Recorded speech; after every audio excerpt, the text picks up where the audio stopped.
আল্লাহ রাব্বুল আলামিনের ইজ্জত আমাদেরকে সুস্থ অবস্থায় কোরআনের মাহফিলে আসার এবং বসার তৌফিক দান করেছেন, বলেন আলহামদুলিল্লাহ। আল্লাহ রাব্বুল আলামিনের ইজ্জত কত মানুষ কত পেরেশানির মধ্যে আছে, অসুস্থ অবস্থায় আছে, বিছনার মধ্যে পড়ে আছে, হাসপাতালের মধ্যে, ক্লিনিকের মধ্যে আছে, কিন্তু সেই দিনই মাহফিলে কোরআনের মাহফিলে উপস্থিত হয় নাই, আল্লাহ রাব্বুল আলামিনের হুকুমে হয় নাই, এর কারণে সেই কোরআনের মাহফিলে উপস্থিত হয় নাই। কিন্তু আল্লাহ রাব্বুল আলামিন আমাদেরকে এত দয়া করে, এত মায়া করে আল্লাহর ঘর মসজিদের মধ্যে জোহর নামাজ আদায় করে কোরআনের মাহফিলের মধ্যে বসার তৌফিক দান করেছেন, বলেন আলহামদুলিল্লাহ। আলহামদুলিল্লাহ। আলহামদুলিল্লাহ বলতে বলতে শেষ হয়ে যাবে, কিন্তু শুকর আদায় হবে না। সাধারণ একজন মানুষের শ্বাস পালা, শ্বাসের শুকর আদায় করে শেষ করা যাবে এর কারণে সবসময় আল্লাহ তাআলার জিকির এবং ফিকির করব, আর বেশি বেশি করে আল্লাহ তাআলার শুকর আদায় করব তো ইনশাআল্লাহ। ইনশাআল্লাহ। আমি যে কোরআন শরীফের যে আয়াত পড়েছি এটা হলো নামাজ সম্পর্কে বিষয়, এই নামাজ সম্পর্কের বিষয়। কত মানুষ নামাজ পড়ে না, রাস্তাঘাটে হাঁটা চলা করে, কিন্তু হুকুম নাই আল্লাহ তাআলার, শেষে কিন্তু নামাজ পড়তে পারে না। আল্লাহ রাব্বুল আলামিন কোরআন শরীফের মধ্যে বলেন, ওয়াকিমুস সালাতা ওয়া আতুজ যাকাত ওয়া আতুজ যাকাতা ওয়ারকাউ মা'আর রাকিঈন।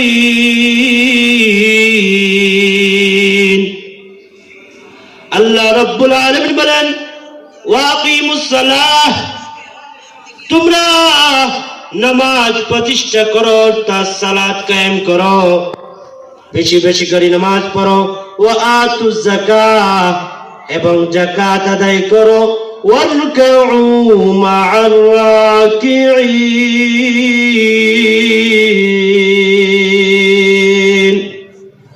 আল্লাহ রাব্বুল আলামিন বলেন, ওয়ারকাউ মা'আর রাকিঈন, তোমরা রুকুদের সাথে রুকু করো, রুকুকারীদের সঙ্গে তোমরা রুকু করো। কি? রুকুকারীদের সঙ্গে রুকু করো। আল্লাহ রাব্বুল আলামিন কোরআন শরীফের মধ্যে 82 বার নামাজ সম্পর্কে কথা বলেছেন। আল্লাহ বলেন, ওয়াকিমুস সালাহ, ওয়াকিমুস সালাহ, অর্থাৎ নামাজ আদায় করো, নামাজ প্রতিষ্ঠা করো, ওয়া আতুজ যাকাত, যাকাত আদায় করো, ওয়ারকাউ মা'আর রাকিঈন, এবং রুকুকারীদের সঙ্গে রুকু করো। অন্য আয়াতে আল্লাহ রাব্বুল আলামিন বলেন, আল্লাযী খালাকাল মাউতা ওয়াল হায়াতা লিয়াবলুয়াকুম আইয়ুকুম আহসানু আমালা। আল্লাহ রাব্বুল আলামিন বলেন, আল্লাযী খালাকাল মাউতা ওয়াল হায়াতা লিয়াবলুয়াকুম আইয়ুকুম আহসানু আমালা। আল্লাহ বলেন, আল্লাযী খালাকাল মাউতা, যিনি তোমাদের মৃত্যু জীবন সৃষ্টি করেছেন। আল্লাযী খালাকাল মাউতা ওয়াল হায়া, আল্লাযী খালাকাল মাউতা, মৃত্যু এবং জীবন সৃষ্টি করেছেন কে? আল্লাহ। আল্লাহ রাব্বুল আলামিন বলেন, আল্লাযী খালাকাল মাউতা ওয়াল হায়াতা লিয়াবলুয়াকুম আইয়ুকুম আহসানু আমালা। আল্লাহ রাব্বুল আলামিন বলেন, আল্লাযী খালাকাল মাউতা ওয়াল হায়াতা, যিনি মৃত্যু এবং সৃষ্টি করেছেন। কে সৃষ্টি করেছেন? আল্লাহ রাব্বুল আলামিন। তোমাদের মৃত্যু এবং জীবন সৃষ্টি করেছেন। মৃত্যু এবং জীবন আল্লাহ রাব্বুল আলামিন সৃষ্টি করেছেন। জীবন সৃষ্টি করেছেন লিয়াবলুয়াকুম আইয়ুকুম আহসানু আমালা, তোমাদের মধ্যে কে উত্তম কর্ম সম্পাদনকারী, কে উত্তম সম্পাদনকারী তা পরীক্ষা করার জন্য আল্লাহ রাব্বুল আলামিন সৃষ্টি করেছে। তোমাদের মধ্যে কে উত্তম, দুনিয়ার মধ্যে কর্ম করবে, জীবন যাপন করবে, উত্তম ভাবে করবে।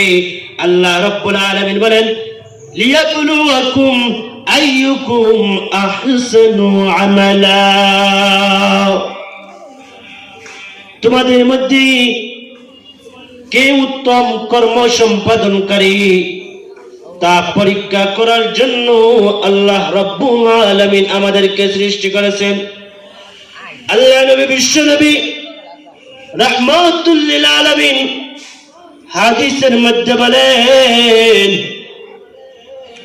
আউয়ালু মা ইউহাসাবু বিহিল আবদু ইয়াউমাল কিয়ামাতিস সালাহ, আল্লাহ নবী বলেন আউয়ালু মা ইউহাসাবু বিহিল আবদু ইয়াউমাল কিয়ামাতিস সালাহ, কিয়ামতের দিন সর্বপ্রথম তোমাদের নামাজ হিসাব হবে। আর নামাজের হিসাব যাদের সহজ হয়ে যাবে, সব কিছু তার সহজ হয়ে যাবে। আউয়ালু মা ইউহাসাবু বিহিল আবদু ইয়াউমাল কিয়ামাতিস সালাহ, আল্লাহ নবী বলেন কিয়ামতের দিন সর্বপ্রথম নামাজের হিসাব হবে। কি হবে? সর্বপ্রথম নামাজের হিসাব হবে। আল্লাহ নবী বলেন মিফতাহুল জান্নাতিস সালাহ, মিফতাহুল জান্নাতিস সালাহ, নামাজ বেহেশতের চাবি। কে বলেন? আল্লাহ নবী বলেন নামাজ বেহেশতের চাবি। যেই রকম ঘরের মধ্যে তালা লাগানোর পর সেই তালা তুমি চাবি ছাড়া খুলবে না, তুমি চাবি দিয়ে খুলতে হবে। সেই রকম নামাজ হলো এই গেটের মধ্যে তালার চাবি। মিফতাহুল জান্নাতিস সালাহ, নামাজ বেহেশতের চাবি। নামাজ যে পরিপূর্ণভাবে পড়বে সেটা হলো নামাজ। নামাজে চাবি কি? নামাজের চাবি মিফতাহুল জান্নাতিস সালাহ।